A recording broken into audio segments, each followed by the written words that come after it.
Hello, my name is John Socia, the father of Jeremy Socia, and I want to welcome you to the next exciting episode of the Infinite Rabbit Hole.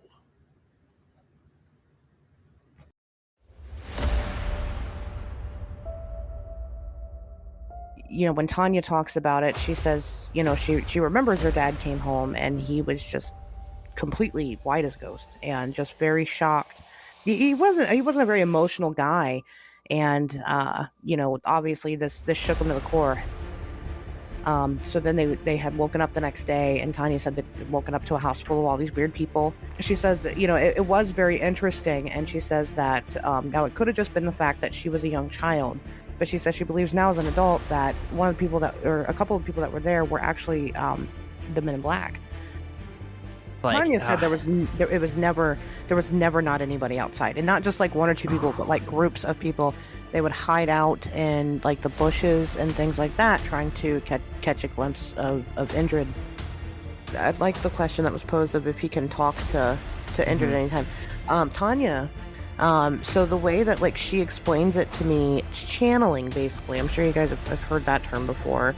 You have to really kind of get into more of a meditative state, and then you can reach out and make contact, but it's not at any given point in time. So like, no, Tanya says that they have family photos together.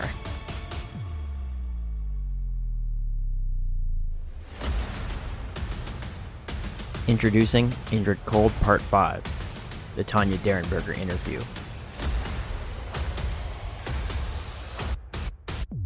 Welcome back to Infinite Rabbit Hole.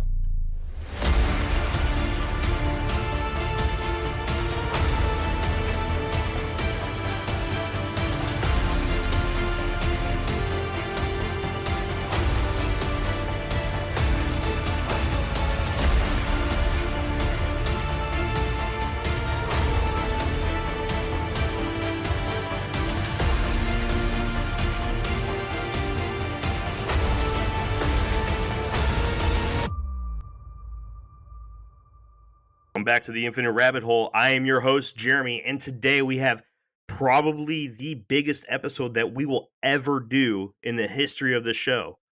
Because after this, we're done. This is it. We have crossed all our T's, dotted all our I's. And although we are not done, we will be continuing after this.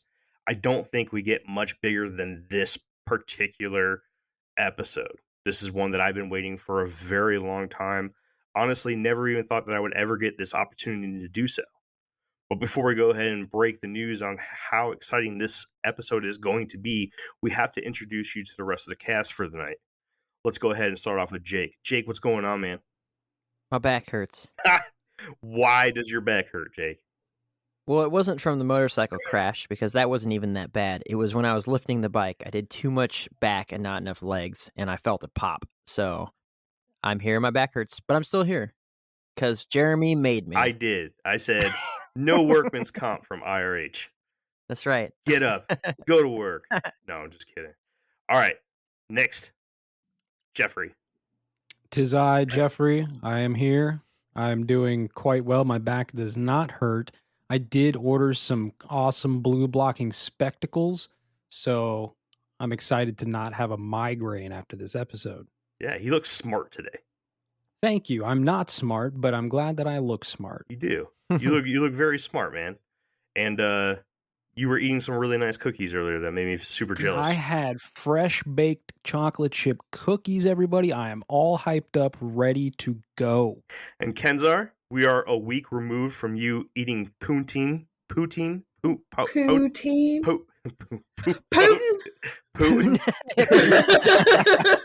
And everyone's dying to know, what did you eat for dinner tonight? I had spicy chicken strips and French fries tonight. Ooh, how are you doing? You doing good? I'm pretty good. I'm okay. Are you excited for this episode? Absolutely. I've been on the edge of my seat for it this entire time. So for all of those that are listening to this episode or watching this episode on the Paranormal Network, you guys probably ruined the surprise by reading the description and the title of the episode. But today we're doing our part 5 on our Indrid Cold series. Yay. That's it. Okay. The But Sorry. instead of listening to me all day go on and on and on about this amazing story, we have a guest today that's going to give us her insight and her story from her point of view, from her father, Woody Derenberger. Yes, that Derenberger. And yes, we are talking to Taunia Derenberger today. Taunia, welcome to the Infinite Rabbit Hole. Oh, thanks for having me. You guys, when I was in the hospital, I binged all your podcasts. So Well, I appreciate that. It's awesome. And I binged your book twice, Beyond Lanulos. Awesome book, by the way. thank you. I heard you have another one coming out soon too, huh? Yes, I do. Not as soon as I would like because of being sick and everything. I didn't feel like typing, but it'll be out soon. Totally understand. Well, you got to keep us updated with that so we can go ahead and push that for you, okay? Oh, I definitely will. Awesome. So, Taunia, I'm just going to jump right into it. This is the first time where I don't have anything written. I'm not reading off of a screen. I have nothing. I just want to have as organic of a conversation with you as possible about Indrid Cold and your story. So, what is the earliest memory that you have of Mr. Indrid Cold? Well, the earliest memory I have of the entire situation was when I was 4 years old. My dad came in from being on a job in sales. He was a sewing machine salesman. And they Mhm. sold TVs and stereos and things too. But he came in from his sales call late at night, which he always did. And I thought it was weird that when he came in, he never failed to. I was always a daddy's girl. So he always came in and take time to play with me and talk to me about my day and stuff like that. But he walked past my brother and he was very pale. He was white as a sheet. He went in the living room. The kitchen. And my mom asked him what was wrong because she thought maybe he had an accident in his pound truck. And he started telling a story about meeting this. He never called Indrid an alien. He called him an otherworldly creature. And Mom didn't quite understand what he was talking about. And as he went on, she suddenly said, Woody, you'll scare the kids. And upstairs we were told to go. And upstairs we went, but upstairs I did not stay because I had to know what was going on. Of course. I was always the nosy type, nosy little girl. So I snuck back downstairs, and there's this little alcove off of the living room. And so I hid in it while he told Mom about being stopped by this guy on the highway and seeing a craft. He never called it a UFO, it was a craft. And he was all shaky and upset. So Mom went to the phone and called the police department. And as soon as she hung up, that was my cue to skedaddle back upstairs before I was found. And probably, I don't know, 4-year-olds don't have any sense of time. Right. It wasn't that long. I'd say if I had to say now, it was probably about a half hour later. There was a knock on the door, and in came several gentlemen. And they were introduced to Mom by my dad. One was a deputy sheriff from Parkersburg, from Wood County, which my mom knew because her cousin was a deputy sheriff from Wood County. And one was a police officer. Another one was a plainclothes gentleman who was introduced as being someone from the Air Force. And the third was a reporter from our local news station, WTAP. So I stopped. Sorry, a little tongue-tied today. You're okay. I sat at the top of the stairs listening to my dad recount this whole story to them also. And they left. And back into my bedroom I went before I got caught. And very, very, very soon after that came another knock on the door. And when I looked down the stairway, because where our stairs were at the farmhouse, you could look straight down them and see who came in. Mm-hmm. Three very smartly dressed gentlemen came in the house.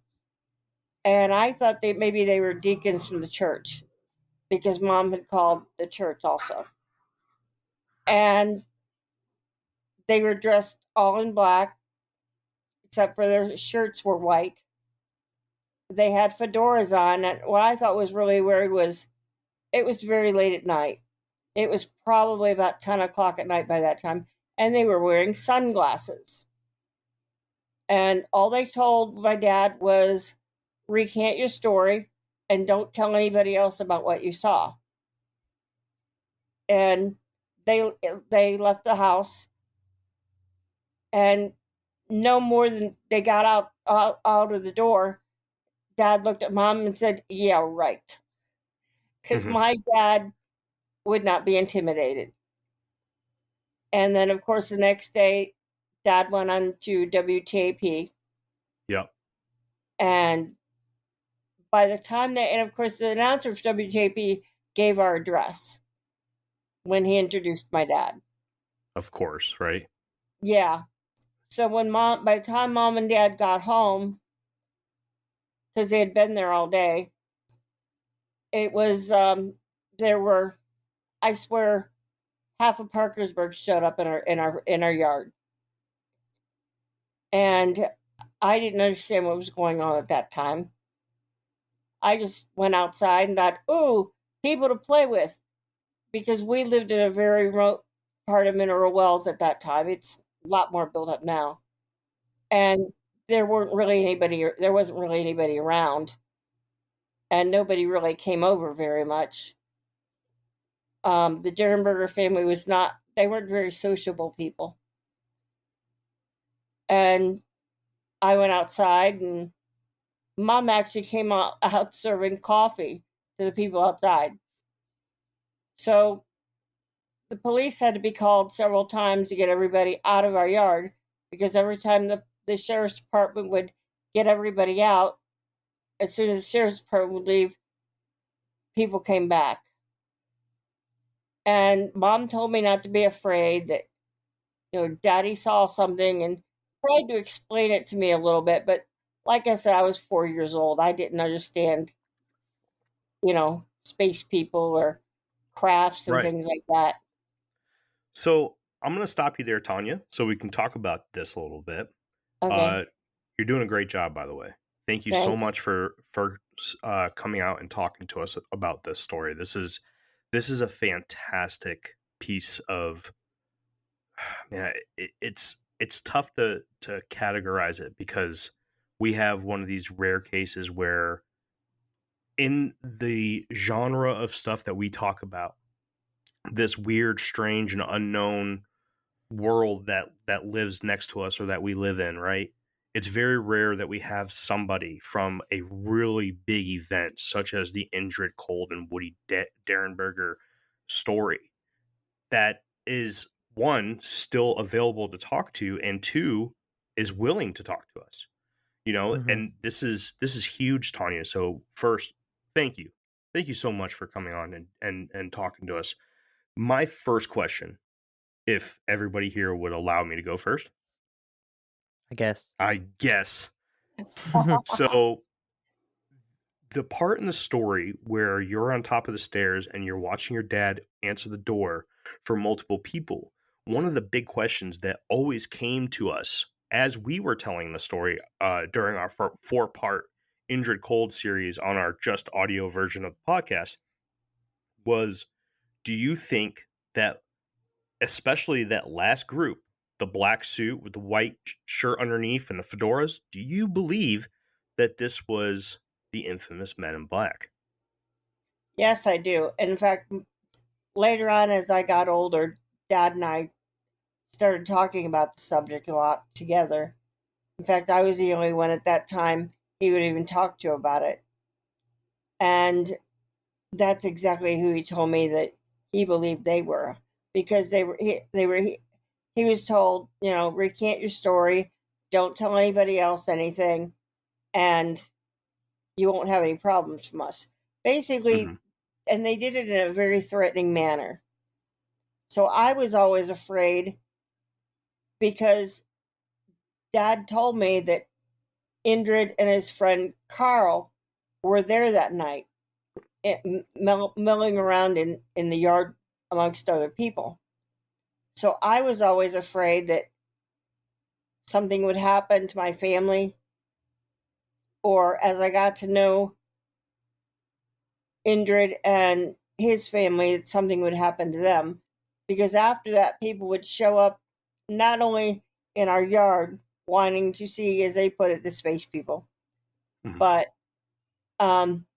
we had people. I ended up starting to have to sleep with my mother and father because right outside my window was a big tree, and in that tree every night were men with shotguns. Oh man. Yeah, so that was a very frightening thing. And I keep being asked, well, this is not a normal life. And no, people keep asking me how I feel about this, that, and the other, and how did I grow up so normal? I don't know that I am normal. This is something that happened to me and continues to happen to me. And I swore to my dad that I would keep his memory and the whole story alive. That is awesome. Does anybody else have any questions for Taunia? Yeah, thanks for taking my question, Jeremy. So I love you too, Jake. Go. Yeah, making me be here and then stealing all my questions.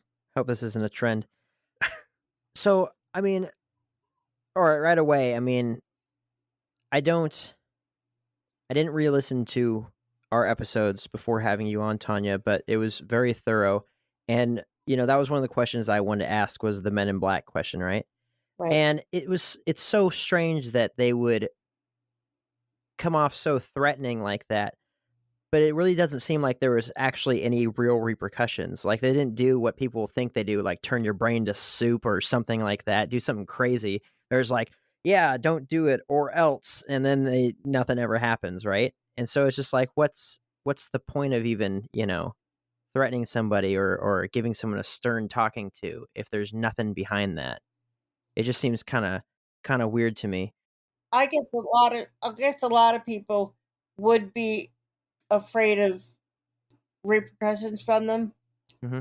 And I think Dad was just so much in the spotlight that, as am I now, that they were afraid to do anything because, hey, people would know who it was. That's true. Yeah, that's Woody fair. was a pretty popular figure back then, especially during Mhm. this time period. I got a question for you, Taunia, to kind of piggyback off of what Jake was just saying. Did your dad ever mention or imply that maybe they did do something when they came? Like, because let's just go off the movie Men in Black, right? They got the little stick where they like flash your memories away or Neuralizer. something. Yeah, did he ever like suggest that maybe they did somehow like do something weird like that or anything like that to you? No, never. In fact, it's really weird. The place where my dad was stopped by Indrid Cold, I bought a house in Parkersburg last August, and my daughter actually picked it out for me, and I had never seen it.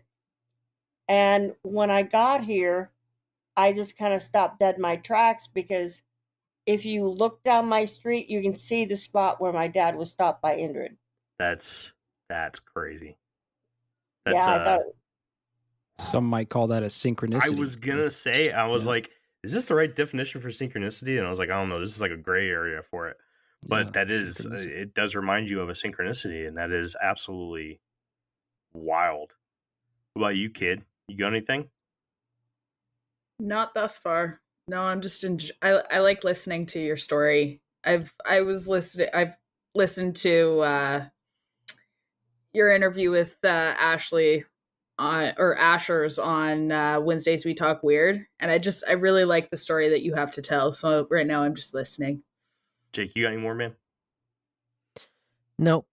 You sure? I'm gonna wait till later, and then you're gonna steal those from me too. No, I'm not. I'm not gonna ask any more questions. I'll let you speak for me. How about that? No. It's all right. I'm good. I'm with Kenzar. I'm just listening and enjoying it. It is fantastic to hear it come from Mhm. her. It is, Taunia. Thank you again. I'm going to say this a couple more times tonight. Thank you. Oh, you're welcome. So, take us into the mind of young Taunia Derenberger. She's 4 years old, and she's in a situation where she has to sleep with her parents because there's men sitting in a tree outside of her window, wielding shotguns because her father claims to have had an interaction with an alien being on the highway one night. And he goes and he talks about it on a radio show. So what is going on in young Taunia's mind? Is she afraid? Is she excited? What's going on? She was a little excited. Well, actually, she was a lot excited. She was, but she was a little afraid, basically because of the guys who were in the shotgun. And at that point, Carl and Indrid came over quite a bit. So I was always afraid that somebody would find out who our new friends were and they would be killed, or that my father would be killed or taken, kidnapped or whatever. Because my dad, during the time period afterwards, was gone a lot. He and many times he'd be gone for a couple weeks at a time, and when he'd come home, he couldn't even really tell Mom where he had been. He didn't remember where he had been, and he had no what's the word I'm looking for? He had no recollection of anything that had happened to him. Let's take a step back for a second, because we have some new listeners here on the Paranormal Network that may not be too familiar with the Indrid Cold story, right? Now, it is by far one of the more popular stories within the genre of the strange and unusual that we deal with here on the Infinite Rabbit Hole. But people that are listening to this for the first time, hearing the Indrid Cold story for the first time, may be hearing us and saying, aliens. Why wouldn't somebody recognize an alien being coming into your house if there's a group of people outside? So because he didn't look like an alien being. He didn't. That's right. As they describe him now, he looked. Right. He was a little over. I'd say 6 feet tall because Dad was 6'1", and he was just a little bit taller than Dad. Very slender, and always had his hair slicked back when he wasn't wearing his fedora, and except he had just had a deep tan. And Carl Ardo, right? Is it Ardo or Addo? Ardo. Ardo. He was sort of like the second in command of Indrid's crew, correct? Correct. So you have these two beings from this planet. What's the name of the planet? Lanulos. And they are very humanoid, right? They look human, with very, very slight differences, such as the color of their skin, which has been described by many as olive colored. One piece of information that you had put in your book that was very interesting to me was how Indrid and Carl and even Demo Hassan at one point were actually standing amongst the crowd outside of your house, and nobody knew that they were there. Right. Well, I mean, they just looked like regular people. Their skin color was darker. So Dad always just explained it to people that when they'd ask that they were our friends from Florida. Thus that explained the tan. And I still tell people when they say, well, what would you compare Indrid to? And I would always say that he reminded me of George Hamilton. You'd be like, you ever seen anybody from Miami? Let's see. We're going to put a picture of George Hamilton up. Oh, okay. But except he would have black hair, right? Right. Or did George Hamilton? George Hamilton had black hair when he was younger. Absolutely. I'm seeing it now. Wow. Indrid was handsome. Yeah, he was very. What is your favorite memory of either Indrid or with another member of the Cold family or his group? I have to pick one. No, you do not. Absolutely do not. You can tell us all of them if you would like. Well, they're in the book, but my most favorite memory and best memory of Indrid, Mom would always take me shopping with her. And here in Parkersburg, there used to be a drugstore with a lunch counter in it. And we would go there a lot. And of course, Mom knew everybody. She talked to everybody she saw. And she gave me money to go and to go to the counter and get some ice cream. So while I was sitting there, the waitress brought the biggest ice cream sundae that you would have ever found back then. Yeah. And I mean, it was a big old bowl. And I, of course, was always taught never to accept candy or things like that from strangers. And I asked the waitress, I said, well, I didn't order yet. Where'd this come from? And she said, it's from the gentleman at the end of the counter. And Indrid was sitting there. So you knew who Indrid was at this point? Oh, yeah. Oh, yeah, because he had been to the house, and at that point he had been to the house with his kids. Can you tell us a little bit about the day that you personally met Indrid? And this is another one of my favorite memories. Sorry, guys, I've been sick and in the hospital and can't get enough to drink. But anyway. No problem. He had been to the house with his kids. And Carl Ardo's daughter. So yeah, I knew who he was. And my favorite memory of being with the kids was, of course, they also too had the deep tans, but they looked just like regular children, so it didn't bother me. But we would do things like grab boxes and slide down the steps. And you're in trouble when your mom uses your full name. Because I would hear, Taunia Derenberger, what are you doing? It's like, oops. So at that point, I mean, it was cold outside and they didn't have winter coats, but my brother had a couple of extra and I had an extra one. So we took the boxes outside and slid down the muddy hill behind the farmhouse. So yeah, I mean, and then that same time, we went in and Mom made us hot dogs and macaroni and cheese, and they had never seen a hot dog. So, I mean, they loved it. But we were also playing up in my brother's room after that. Greg was at school. And we were playing with my brother's cars. And they didn't know what they were. Of course, I gave each of them a couple of my brother's cars to take home. But I also pulled out my brother's fake army stuff. You got the guns and swords and all of that. And that scared them because Lanulos was a peaceful planet and they didn't have anything like that to play with. In fact, to this day, when I see the boys, I'm still apologizing for it 55 years later. So, speaking of, you had just posted a picture of, was it Connor or his brother? His brother was Conard. It was the youngest one. Connard. So, can you tell us a little bit about that? A gentleman that I am friends with on Facebook lives in Montreal, Canada.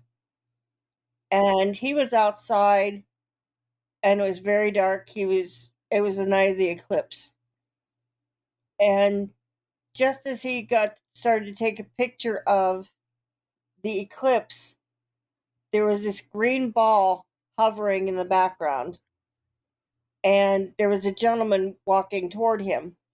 And as he started to describe the gentleman to me, I finished his description.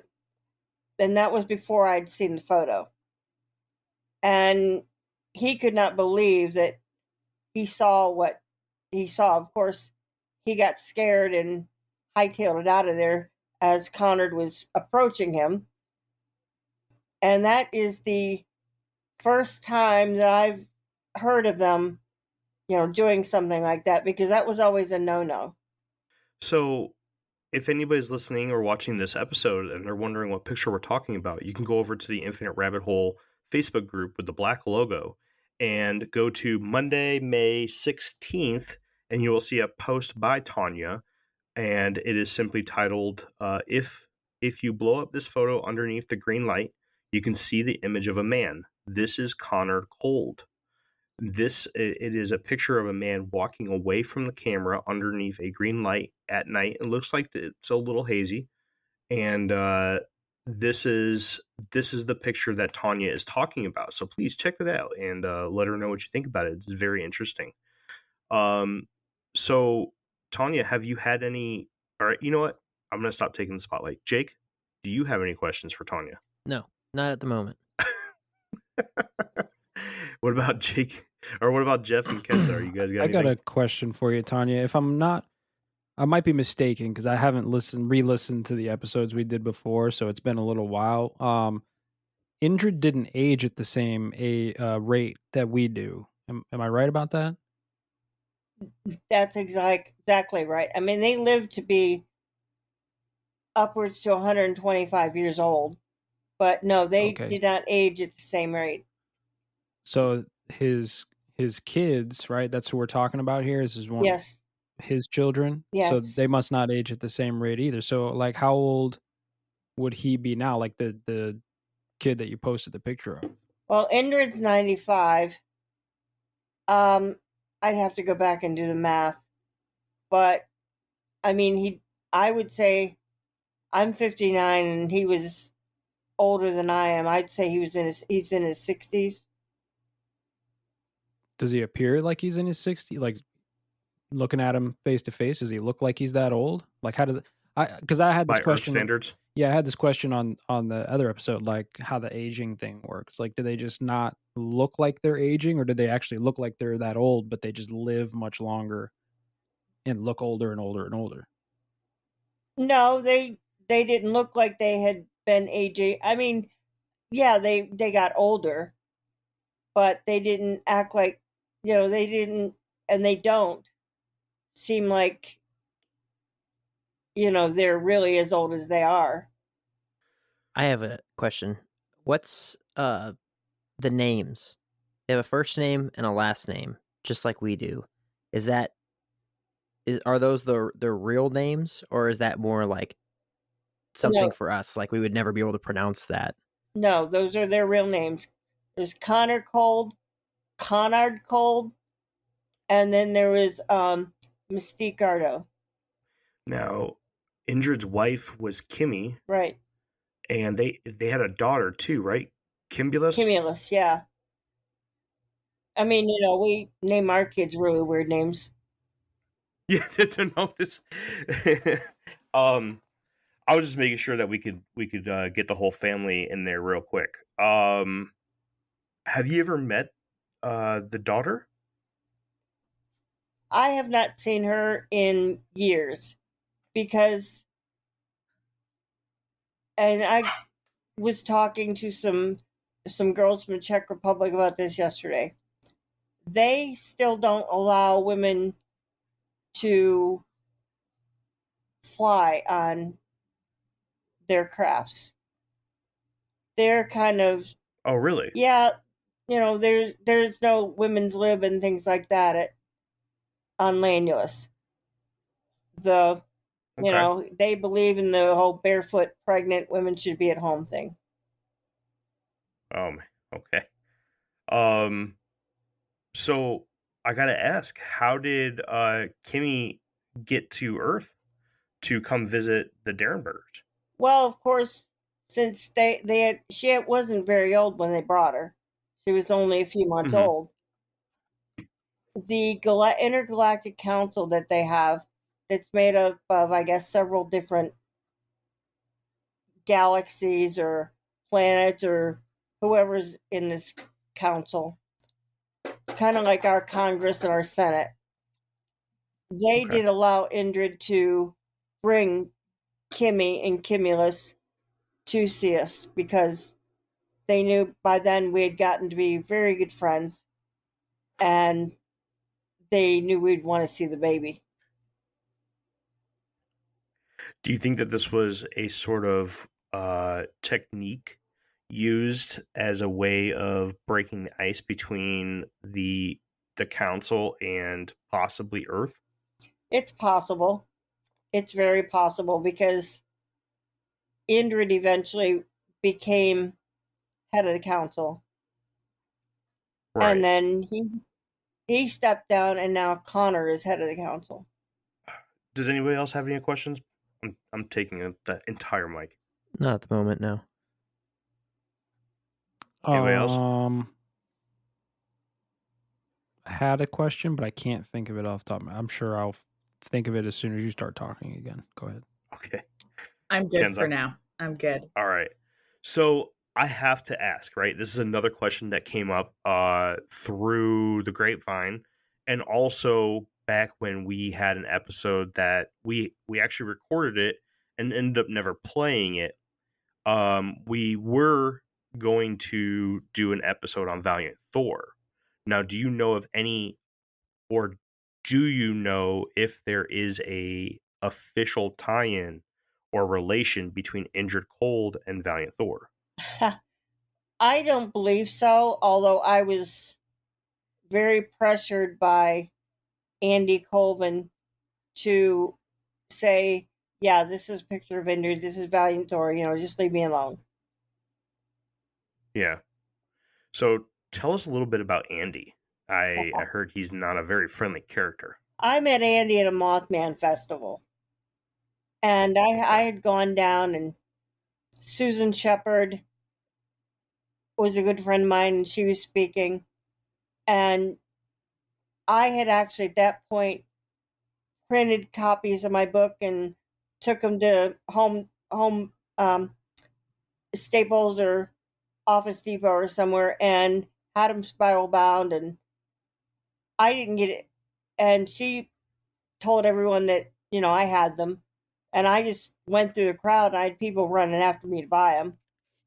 So I met Andy at a Mothman festival and he said, why don't we do a project together?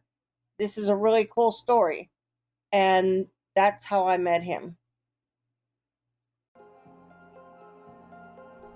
Hey everybody, bear with us while we take this quick break.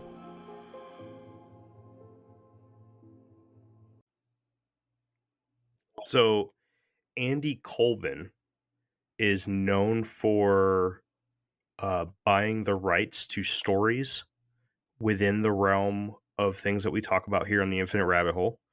And him and one of his popular partners back in the day, now he's no longer alive, but Gray Barker and Andy Colvin used to work together quite a bit, correct?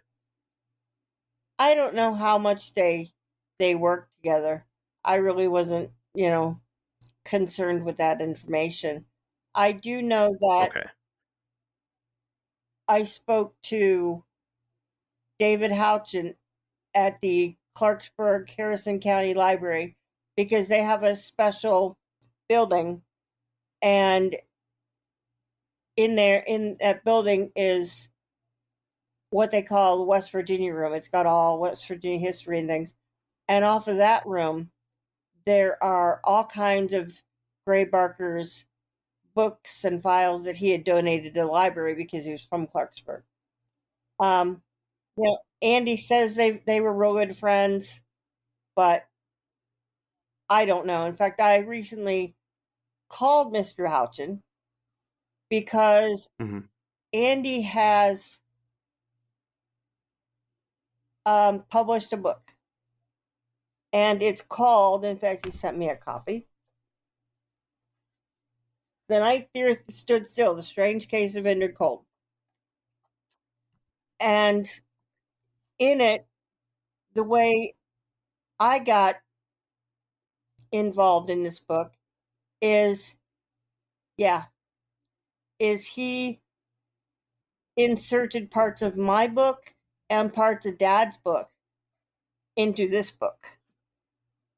And I threatened to sue him for copyright infringement because while he had the right to publish my book, he had no right to alter it or, do anything else with it.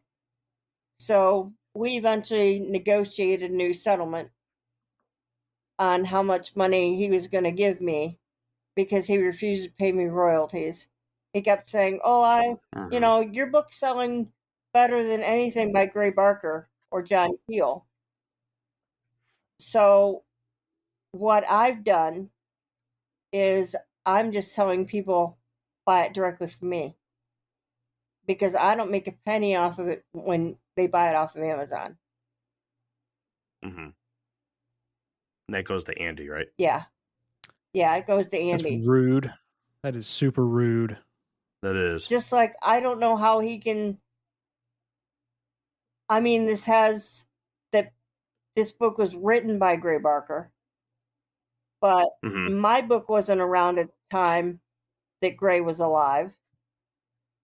And he would not have, I don't believe he would have used parts of Dad's book in his story. I also found when I was reading it, very interesting material that he says he found in Gray Barker's notes about what, the scenario between the discussion between my mother and my father. And that's not at all how it went down. So I just want to take a sidestep here just for a second and just talk about this book. And I know that a lot of my listeners, and it's not necessarily to the Paranormal Network crowd quite yet, but a lot of my listeners from our early works will, they take a lot of my recommendations for books. And one thing that I want to point out about this book, I'm going to withhold my opinions on Gray Barker and the book edited by Andrew Colvin, the Night the Earth Stood Still.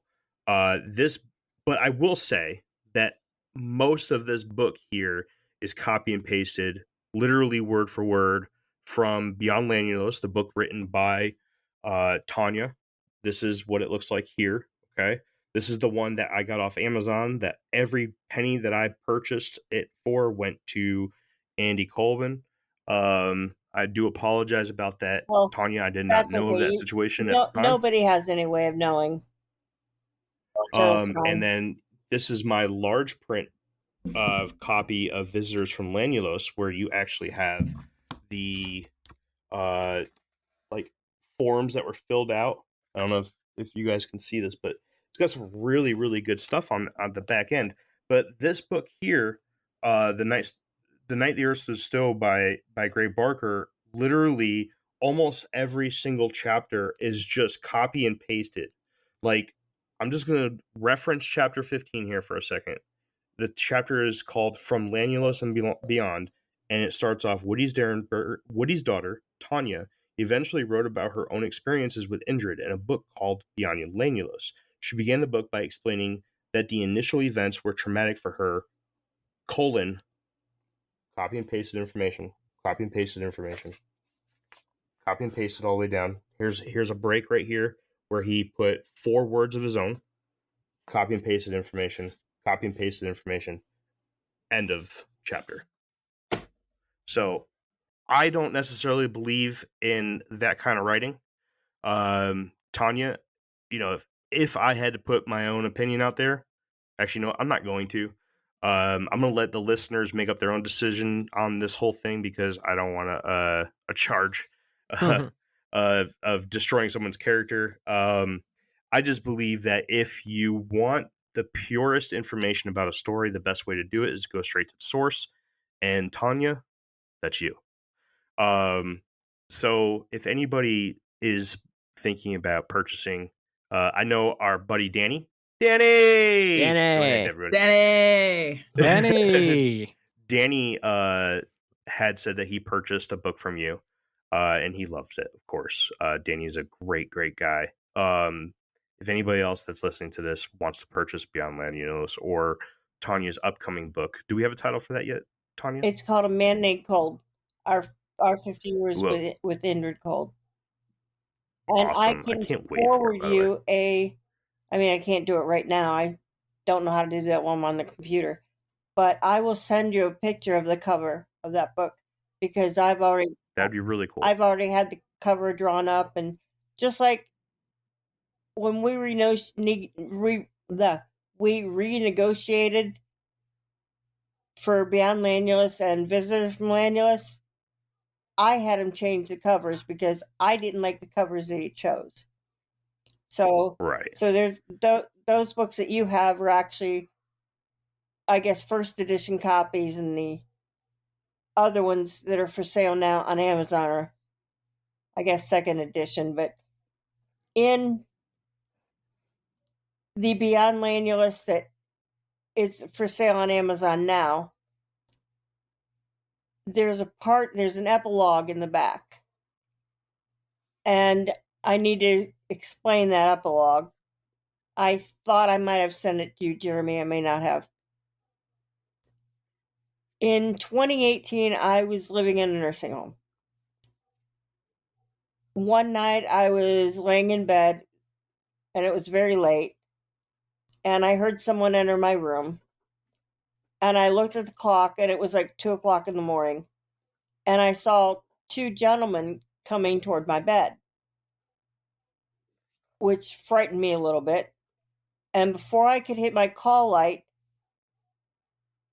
I heard, "Taunia, are you awake? It's Connor and Connor."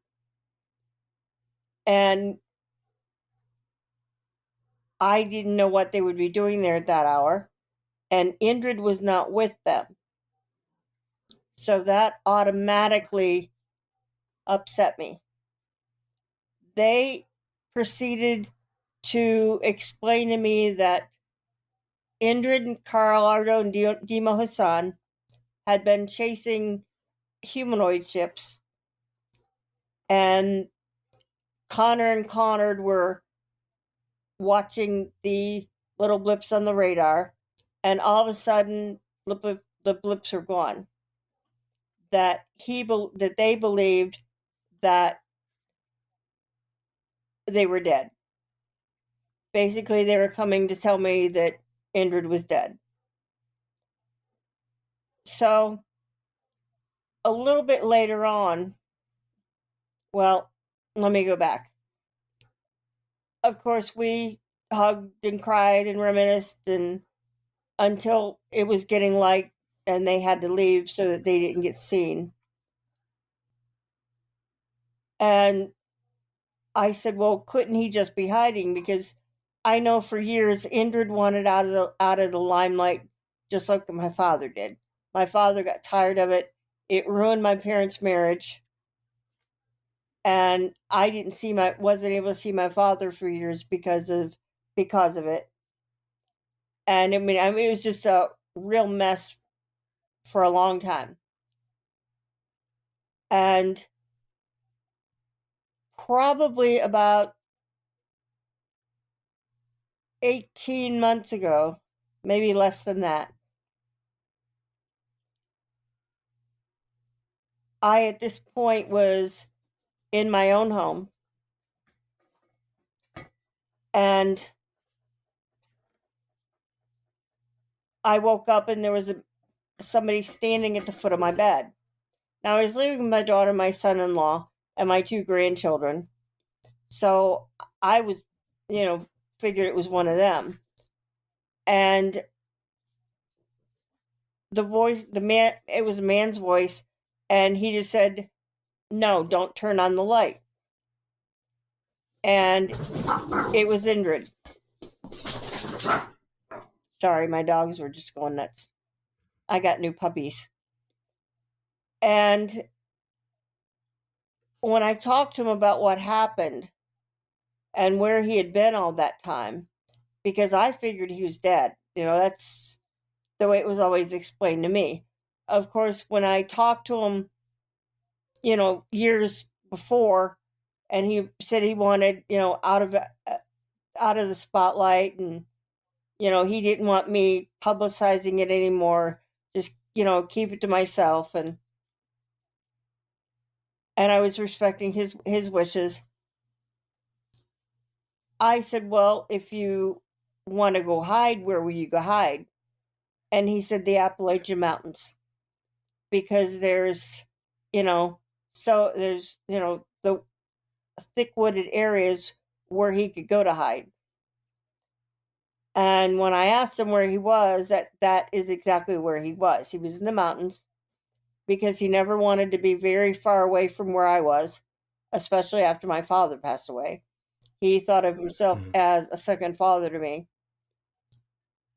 And he said he didn't even know how he got there. But he was still very badly burned, still healing, and had, bandages on him. But that's it. Wow. Like, that's the epilogue in the second edition of my book. And I'm also opening up with that and a little bit more of an explanation with a man named Cold. I have a question for you, Taunia, in regards to your books. And this might be a weird question, but is there a way that people can pay extra for like a signed copy of those books? They don't have to pay Is that an extra. option? If they buy a copy, it automatically comes autographed. Oh, snap. Nice. Oh, okay. All right. Yeah, and There you go. I even pay for shipping if it's bought in the continental United States. Woo! You're a nice lady, That's awesome. Taunia. I know, sometimes a little that's too awesome. nice. Well, so I've got an obscure question too. This, I can't remember if it came up in one of our episodes or if it came up in conversation with somebody who I had a conversation with on the topic of Indrid Cold after the episodes came out. But I don't know if you've ever been asked this. Do you believe that there is the faintest chance that the Joker could be, like, the image used for the Joker from the Batman series could be based off of Indrid Cold? No. No? So it's just like, let's look at this picture, right? Yeah. This is a very, very common picture of what Indrid Cold is supposedly supposed to look like, right? Right. And somebody, I can't remember, was it during our episode, guys? Do you guys remember that? Yeah, I was asking you when the Joker came about in the DC comics, because like the people had a bunch of like the same sort of like big, wide smiling or like grinning faces on the Joker and Right. saying like, "Oh, it's like Indrid Cold." And I was just like, I wonder if the description of Indrid Cold was utilized for the description of the Joker, because he's constantly smiling and stuff like that. Or is that like we did some sort of like comparison, like was he smiling like the Joker or something like that? Because that wouldn't be very inviting. That would be more terrifying. The Joker's first appearance was in April of 1940, according to Wikipedia. Right. But he was portrayed differently then. And Taunia, forgive me, I don't have my notes right in front of me. What was it, 76 that this all took place, or was this earlier than that? 1967. 67. I had it backwards. Dad's initial sighting was in November 1967. So I talked about it outside of you guys too. I'm pretty sure somebody asked me at work, because I have a lot of people who listen to the show at work, And when they did a Google search on Indrid Cold, the first thing they thought about was the Joker. And I was like, geez, where is this Joker thing coming from? And the guy showed me the picture of Indrid Cold. He goes, this looks like the Joker. And I was like, I wonder if they adjusted the look of the Joker after this picture of Indrid Cold was drawn. Do you know when this picture was drawn? No, I don't. Oh, man, I wish I could find that out, because I It think that's seems something I looked it into seems too. possible to me. I mean, you know, if you're into writing comics, especially for something as big as like the Batman franchise, you know, you're probably familiar with things that go on in different folklore and all the other things. So it's not beyond my belief to think that maybe they just used that as a kind of a thing. But I wanted to ask you something totally different, Tanya. Did or has Indrid ever talked about, well, actually, let me back up. Was the sighting with your dad, right? The event with your dad that happened initially, Right. was that the first time that him or anybody from his planet came here? No. It's the So first time they had it's the first time they ever made it's the first time they ever made contact with a human, but but they'd it's been not the coming first before. time they ever came. And I'm going to be explaining a lot more of that in my new book. So I don't Okay. want to give away too much. Sure. Yeah, that was just something that popped into my head. I wondered if that was like the very first time or if they had come prior. So I mean, I guess that answers the question. I put sneak peeks on my page for A Man Named Cold, my Facebook page for it.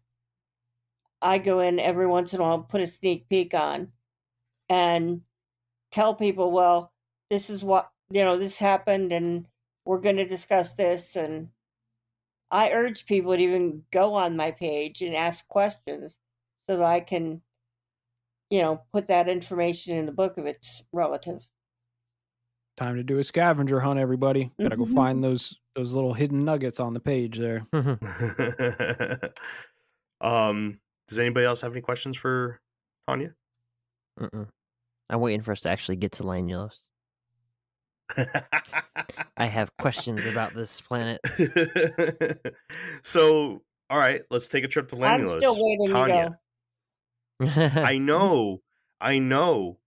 You got to talk to the boys. I know. And get you out there. I know. Well, I think now that I'm closer to the area, it's really weird because now that I'm closer to the area where Dad first saw Indrid's craft, people are actually seeing more UFOs in this area. And right. Excuse me, Congress wants them to be called UAPs. I don't care what Congress says. You can call them whatever you want, Taunia. But I've also had more visits from Indrid and the boys. And I think that's too because I'm living in my own house. I'm no longer living with my daughter. So he tends to check in a lot more.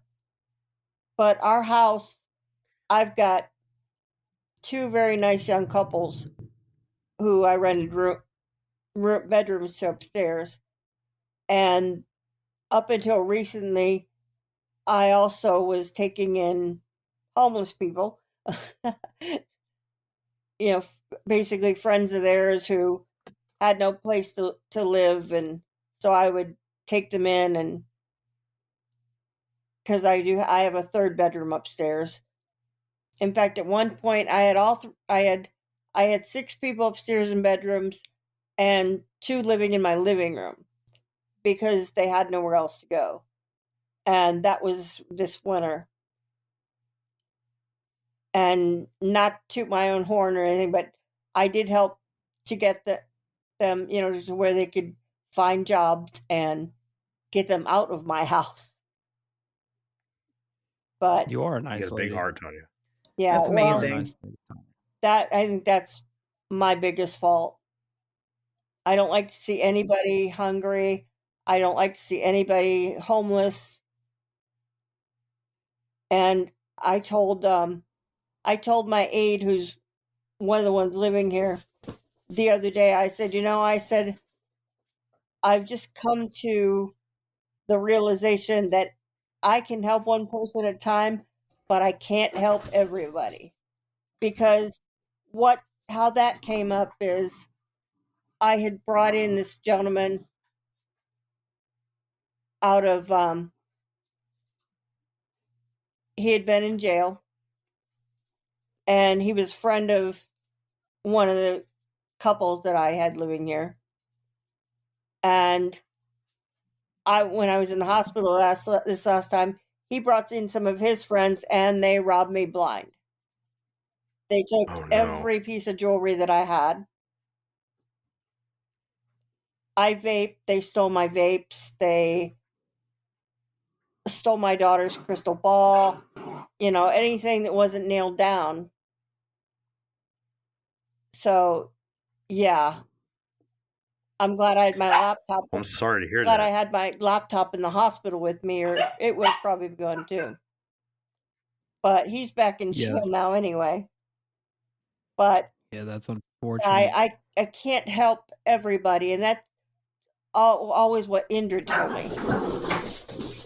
He used to call me his little rose, because roses are delicate and very beautiful, is his explanation to me. That's a very nice explanation. Yeah, I love that. I actually have a question, just to backtrack a little bit. You said you were living with your daughter before you moved into your new house that you bought.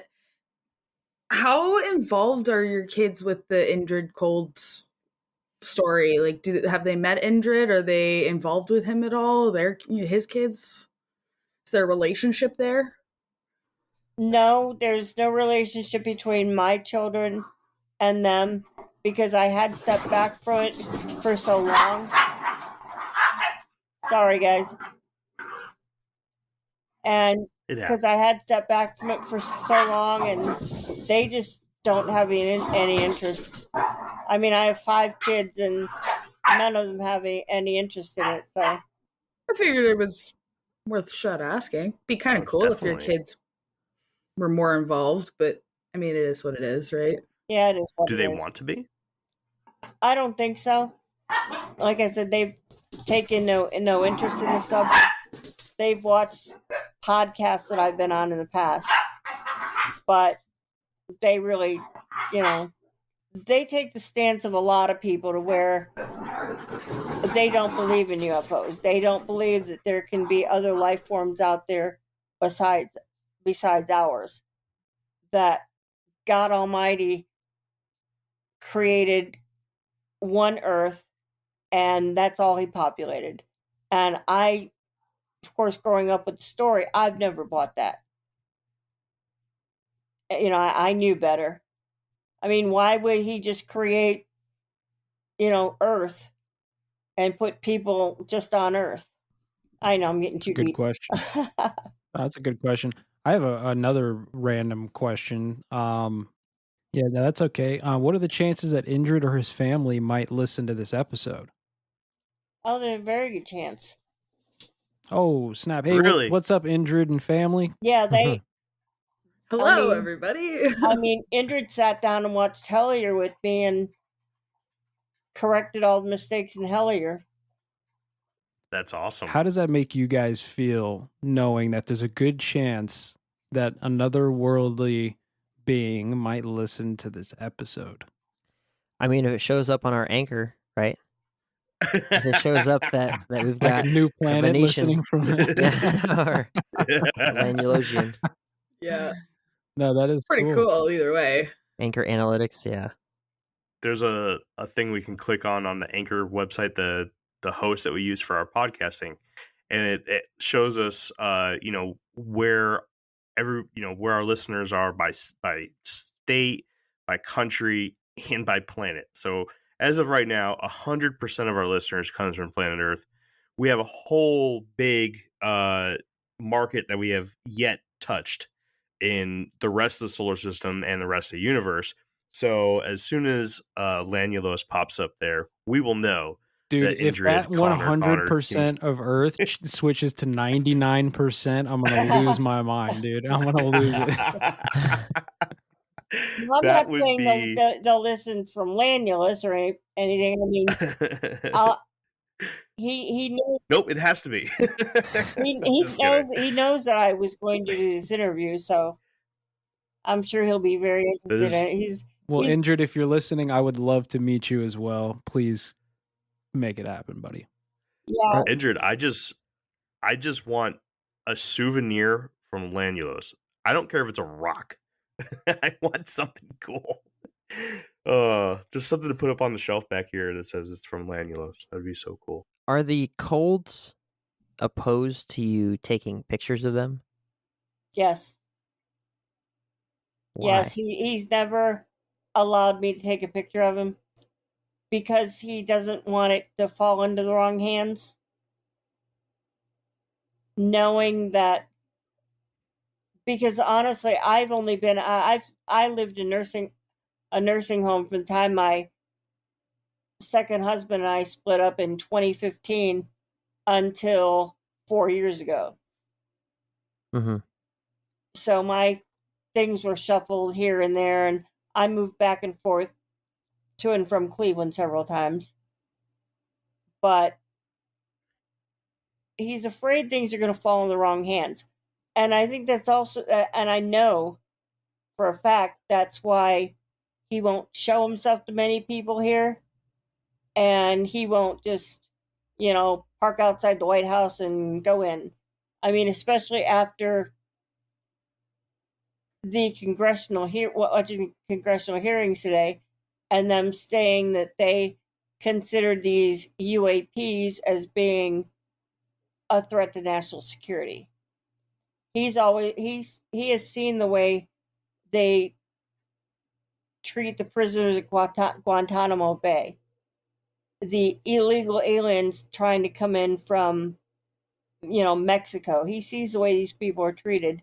So they're very afraid that if they do show themselves, that they'll be treated the same way and they'll lose their freedoms. I mean, I don't know if it's better than showing up at the White House and saying, "Hey, we come in peace. Don't shoot our spaceship out of the sky the next time we enter your airspace," because I think that's what's going to happen next is we're going to blow one of these things out of the sky to see what it is. And that would be more of a concern than,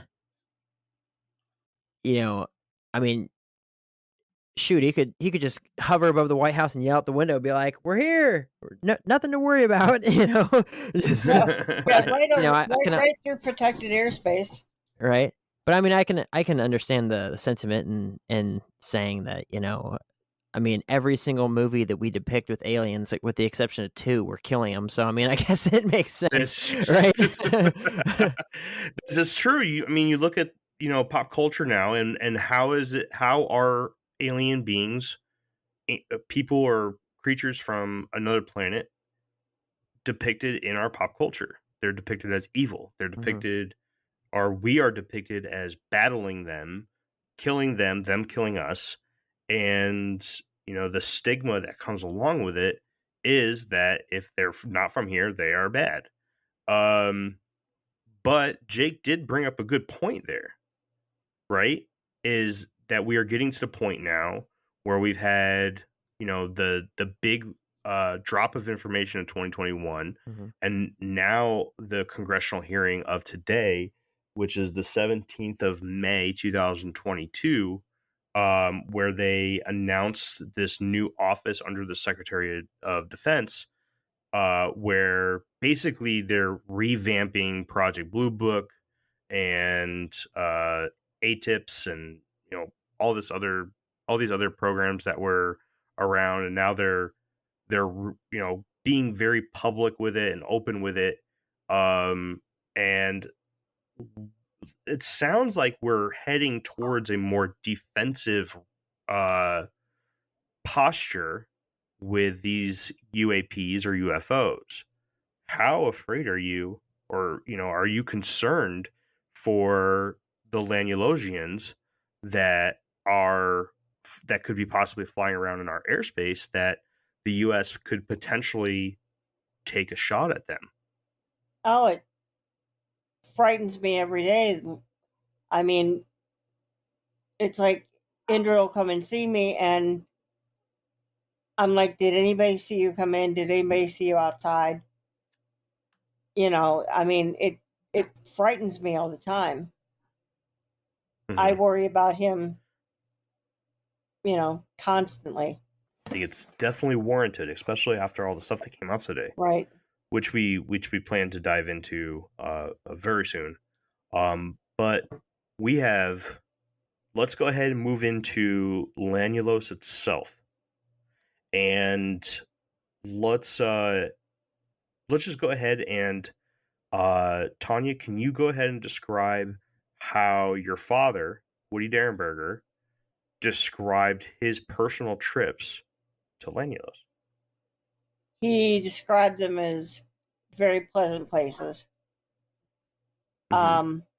You know, their culture is not really unlike ours.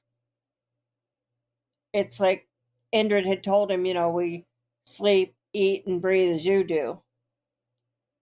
And Dad found that to be very true. He didn't really go into a whole lot of a description. I mean, Dad died in 1990, and we had been estranged for quite a few years. But like I said, after I believe he moved up to Cleveland back in 19. Well, when I was 15, he moved back, and at that point, he just wanted to forget about the whole thing. In fact, Dad even went so far as to change his name for a while when he was going to get jobs. The architecture and some of the technologies there in Lanulos. We'll start with the architecture first. Woody, in his book Visitors from Lanulos, went on to describe some, most of the buildings as being only 1 story tall. Right. Made a cinder block. Yes, made a cinder block. They were surprisingly pretty similar to here on Earth, with a few exceptions, such as the laundry room, where apparently the entire room was used as the washing machine and not just a machine sitting in the room. And then they had those very, very long, I don't know what they're called, but the best way I can describe them is like sidewalk escalators. What is the proper term for those things? You guys know what I'm talking about? You mean like the Yeah, moving those things at the sidewalks? airport. Yeah. Yeah. A pedway? Like the what? A pedway? A pedestrian Is way? that what Canadians call it? Probably. Yeah, Probably. I think I agree with Taunia. A moving sidewalk or whatever. Moving it's sidewalk. like the things We'll go with over that. at the airport, right? Yeah, it's like a conveyor belt, but Yeah. for people. And then they had, instead of roads, they had very, very long ditches with a form of automobile or craft type technology that would hover inside of these ditches and move in a forward and backwards motion, sort of like a train. Is that correct, Taunia? Yeah, Dad always told me they were kind of like monorails, but they were closer to the ground.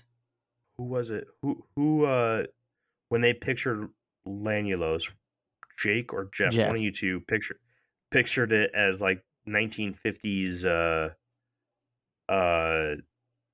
like silver diner kind of look to it. Am I wrong, Jeffrey? No, yeah, that was one of my questions. Was that was one of the things that made me skeptical. Was it seems to me like, not even just in this instance, but it seems like most of the older UFO sightings or depictions of all kinds of stuff, especially going back like a few decades, it seemed like they always portrayed these other technologies, these otherworldly technologies, in a way that definitely fit what like people in the 50s and the 60s thought the future would look like, if that makes sense. Like everything was depicted very Jetsons-y Mhm. rather than otherworldly. It was very, very much like earthly, but like future. So, it led me to question. I was like, hey, why is that the case? Why does it always look like it's from the Jetsons or something? Because they didn't want the pollution on their planet like we have here from car exhaust and things of that nature. Lanulos is what Dad always called. He said it was a very beautiful planet and very clean, and very. They didn't want the pollution the way we have it now. So, Jake, you said you had a few questions for when we got to Lanulos. What do you got for us, man? Before he does that, I just want to say that I verified the name of that device we were talking about. It's called a moving walk. A moving walk, huh? Yep. What does Canada say? Headway sounds better. I don't know about that. I don't know. I'm kind of team moving walk now. Moving walk. Go ahead, Jake. Sorry, bud. Well, Jeff stole my question, and Jeez. I'm just gonna repeat Everybody's stealing everything. your questions tonight. I know I get picked on here. I get picked on and abused. It's crazy. He's a victim. Yeah, right. So I had a question that I asked Ashers, and it was in regards to Woody's first and then second trips over to Lanulos. And I believe that the circumstance was that at the I believe at the second trip he had to do some sort of like wash down or vaccinations or something like that for the bacteria and germs. And the question that I had was, it's like, so he didn't bring any foreign bacteria back to Lanulos or to Lanulos and then nothing back from Lanulos to Earth. Is that correct? Yes. Okay. So I'm making sure that my train of thought's correct. So my question is that in circumstances with like the flu, I have never once wanted to catch the flu, but I was around somebody that had it or was, coming down from having the flu by breathing the same air as them or by being around maybe clothes that they were hacking all over or whatever, wiping their nose on. I picked up this foreign body, right? So why is it that it doesn't seem that Indrid was very concerned about having these face-to-face conversations with Woody prior to taking him to Lanulos?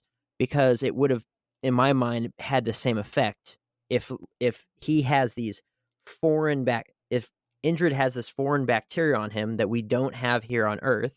Why was he not concerned about, shoot, I might give Woody space AIDS from standing next to him or something like that, right? Something, some uncurable disease that our doctors here would have no idea what he had. And it just absolutely like starts a pathogen spread that kills like the entire Earth, right? It's just like something just decimates us with this foreign bacteria that no one can fight against because we don't have it here. It just seems to me like there wasn't a lot of concern in that regard. Because and it's like they don't have diseases on Lanulos because it's such a clean planet. And Indrid always told me that every time he would come and even see me, he had to go back there, and there was a period of quarantining that they had to do. Mm-hmm. That actually makes sense, and I don't want to get off on too deep of a rabbit hole here and get all conspiratorial on you guys, but you can look at there's a correlation, it seems, from the increase of technologies and pollution that we have here and the amount of diseases and sicknesses that we have here on Earth as well. So if you go back, far enough, you could see that, yeah, of course, there were some things that were making people sick, but nowadays it seems like exponentially more things, the more stuff that we do. So Right. if they don't have all Well, of that stuff, then maybe they don't have any kind of real illnesses to worry about. we can dive deeper into that another day, because you're right. There's a lot to dissect there, a lot, and I would love to have that conversation. But we're running pretty late on Taunia here, so I want to make sure we get all the rest of this in. Does anybody else have any other questions? I'm very satisfied with that answer because I asked Asher's and it didn't seem like we were communicating correctly. But yeah, that would be an explanation I could live with. I appreciate you. A quarantine period. Well, no, I mean just the idea of their civilization is so much more sterile and cleaner than ours that they don't have to worry about that sort of stuff versus well, I mean, I guess the second question to that would be why wouldn't I mean, what sort of preparedness or prep did they have prior to coming here so that they didn't catch, our various germs and it just destroys their immune system? Peanut butter But I shots. imagine that well, yeah, but I imagine if it wasn't their first interaction with people, right, and they had come here before, then they could take a sample of dirt back with them and be like, "Well, here's all the stuff that's on Earth, let's find something to fight against this so when we come over to Earth, we don't collect anything." Or if they're such an advanced society, their immune system is so much more advanced than us, then it wouldn't even matter. So I don't know. Right. It's like, but I'm satisfied with that answer. That was the hill I was willing to die on, and it's no more. So, speaking of Asher's, how did you meet Asher's? She's awesome. She is very awesome, and we actually met on Facebook. I was just scanning Facebook on one of my hospital visits, one of my many hospital visits, and we started talking, and she came to Parkersburg, and we met at the local Dunkin' Donuts because I was moving out at the time, and the house was a mess. So I had 2 small grandkids, so we met down the street at Dunkin' Donuts. And yeah, she is one fantastic lady. So, if anybody's curious on who Asher's is, she is one of the hosts of the On Wednesdays We Talk Weird podcast, and she was our guest on the 4-part Indrid Cold series for our audio only podcast. You can go back and listen to that at any time. All 4 episodes are available and ready for your hearing. She is a blast, I will say that, and I am definitely going to have to reach out to her soon to try to get her back on the show. She specializes in Mothman information, and a lot of people were introduced to the topic of Indrid Cold via the movie that was based off of a John A. Keel book by the same name, and that name is the Mothman Prophecies. Although I will not say that the movie's version of Indrid Cold is a very accurate description. No, far from it. In fact, far from it. In fact, I received a phone call from John Keel once they had wrapped up, filming, and the only reason I received it then was because his researchers had just finally found me after so many years of, not being in touch. And he told me that they were taking a lot of artistic license with the movie, and that there was a character in there who was a crazy guy, aka Gordon Smallwood, and people were going to say that was the basis of my father's character. And the only reason any of that was the Indrid Cold was even in the book was because John Keel was our farmhouse investigating Dad's sighting at the same time the bridge collapsed in Point Pleasant. Right. And a lot of people, if they do any sort of dive into the Mothman mythos will find a vague connection to the Indrid Cold story. And that is mostly thanks to John Keel. And I just have to say, I'm jealous that you were able to talk to that man on the phone before his passing. That is absolutely fantastic. And I'm super jealous of that. And I know Asher's is too. Shout out Asher's. How you doing? So I'm pretty tapped out for questions. I'm good. What about you guys? Yeah, I don't really have any other questions either. I do want to say thanks, Tanya, for coming on because this is quite interesting, and it is always nice, like Jeremy said, to talk to somebody, somebody who was there, right? Somebody who has firsthand experience rather than just going off of what we find in a book or off the internet and have no idea, you know. But yeah, so Yeah, I mean, it's been good. it's been a wild life. It's honestly been a wild ride the last 55 years. I'm sure. Jake, you got any last comments, questions? No, that last one was the biggest question I had. But it's just shot you down. I know it's been ended. Down, Jake. The nightmare has been ended. Oh, I can sleep. No, Tanya, thank you so much for joining us on here. Oh, you're Thanks welcome. for putting up with my ridiculous question. Oh, And thanks for having me. I certainly hope that I hope that you had fun and you'd be willing to come back on if we have any more of those, stirring things that we can't just quite get and stuff. Because Oh, we anytime. certainly enjoyed having you on here. Yeah, anytime. Awesome. It was really it was a lot of fun. Awesome. Thank you so much. You're welcome. Kenzar, any closing statements or comments? I have no more questions, but Tanya, it was wonderful meeting you. It's been wonderful chatting with you. Thank you so very much for indulging us. And you as well. That's all. That's all I got. Thank you. Just thank you. You're awesome. You're welcome. Thank you. And of course, Tanya, I'm going to say thank you one more time. This has been an absolute dream and I just don't even have words for it.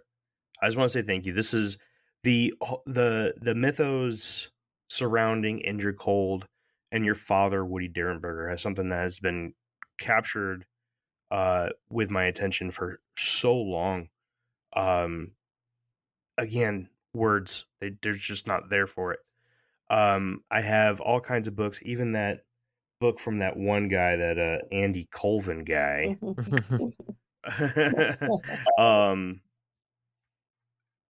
Because of the fascination that I have with this topic. And I'm not trying to just blow smoke up your ass. You are a celebrity to me. And thank you. You are definitely an absolutely wonderful person. Thanks. With an incredible story. And I am blessed and very, very thankful to have the chance to talk to you. This was awesome. This was a dream come true. Thank you so much, Tanya. Oh, you're welcome. It was a lot of fun. And before we sign off, can you go ahead and let anybody that's listening to this know where they can follow anything Taunia Derenberger? Well, I have a personal Facebook page, but like Asher's, I'm not on there to be hit on. We get these people, they seem interested in what you're talking about in your story, but then once you get on there, they're like, they know nothing about you. I also have a Facebook page for my dad's book, Visitors from Lanulos, and one for my book, Beyond Lanulos, and another one for A Man Named Cold. I'm gonna have to join the Visitors from Lanulos one. I'm on the Man Named Cold and Beyond Lanulos, but I did not know that you had one for your father's book too. That is awesome. Yeah. In fact, I have spoken to Indrid, and I believe he's going to have a Facebook page at some point. That's awesome. Well, when that happens, you need to let us know so we can go ahead and post that on the Infinite Rabbit Hole page. Oh, I definitely. All right. Well, that has been another episode of the Infinite Rabbit Hole. Stay tuned and make sure that you check out the Infinite Rabbit Hole Facebook group to stay up on all news Taunia Derenberger and her new book. When we get more information on that, we will post it. I'm sure Taunia will too. She is very active in our group and she is very friendly. So please, please, please say hello to her. She is awesome and we love her. And yet again, this has been another episode of the Infinite Rabbit Hole, a product of the Paranormal Network. Thank you, and we'll see you on the next path of the Infinite Rabbit Hole. Bye. Bye. Thank you. Bye. Bye. Bye.